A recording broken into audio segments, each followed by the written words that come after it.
اس کے کھو جانے کا احساس تو کم باقی ہے، جو ہوا وہ نہ ہوا ہوتا، یہ غم باقی ہے۔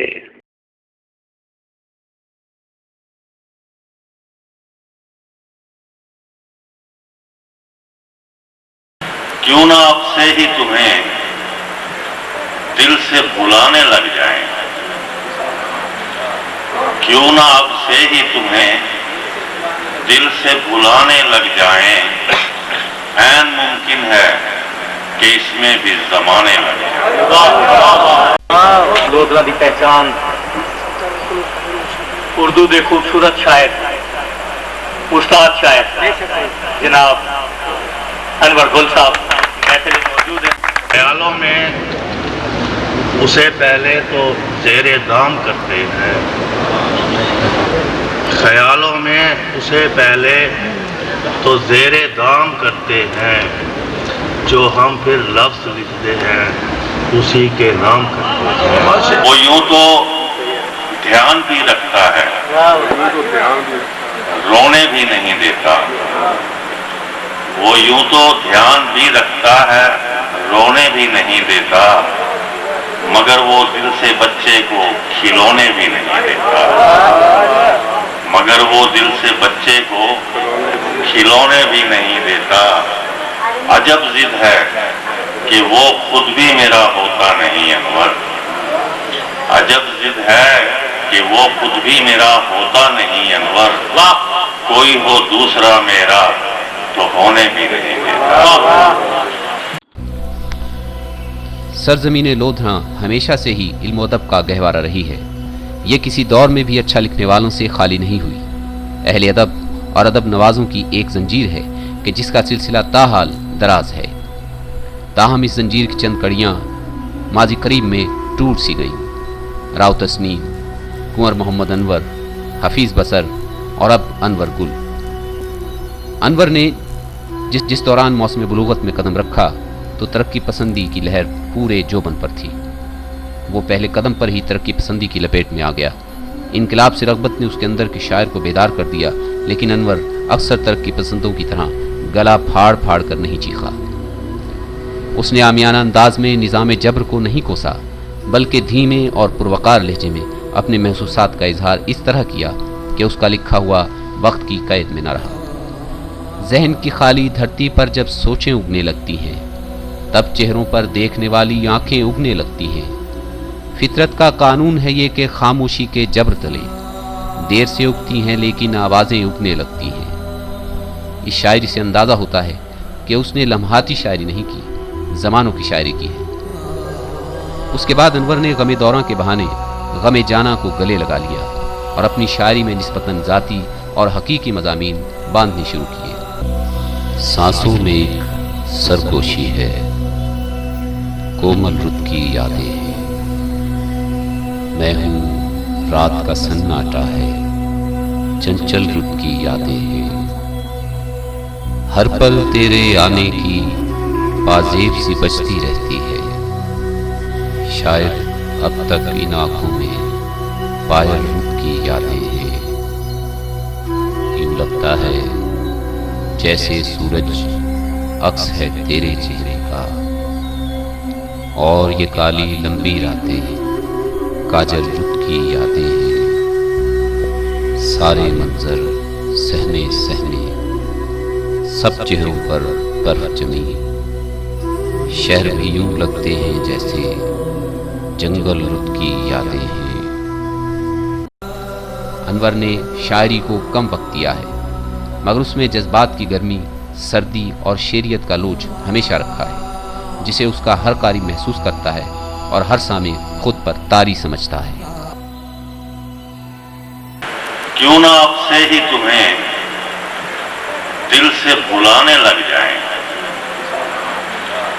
کیوں نہ اب سے ہی تمہیں دل سے بلانے لگ جائیں، عین ممکن ہے کہ اس میں بھی زمانے لگ جائیں، عین ممکن ہے کہ اس میں بھی زمانے لگ جائیں، اور کاش ایسا ہو کہ پہلے کی طرح تو آئے، کاش ایسا ہو کہ پہلے کی طرح تو آئے، کاش ایسا ہو میرے خواب ٹھکانے لگ جائیں، کاش ایسا ہو میرے خواب ٹھکانے لگ جائیں، اور حوصلے آئیں تو امید تیری لے آئیں، حوصلے آئیں تو امید تیری لے آئیں، وسوسے آئیں تو پھر مجھ کو ڈرانے لگ جائیں، وسوسے آئیں تو پھر مجھ کو ڈرانے لگ جائیں،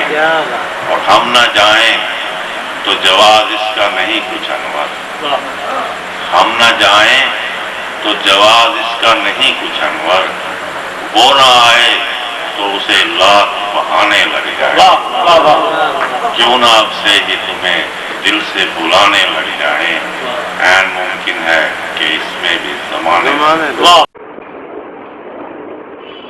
انور گل کے یوں اچانک بچھڑنے سے ادبی حلقوں میں جو خلا پیدا ہوا ہے وہ شاید کبھی پور نہ ہو۔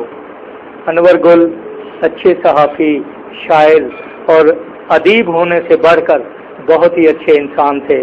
وہ اس شجر کی مانند تھے جو خود تو دن بھر دھوپ میں جلتا ہے مگر وہاں سے گزرنے والوں کو ہمیشہ ٹھنڈی چھاؤں فراہم کرتا۔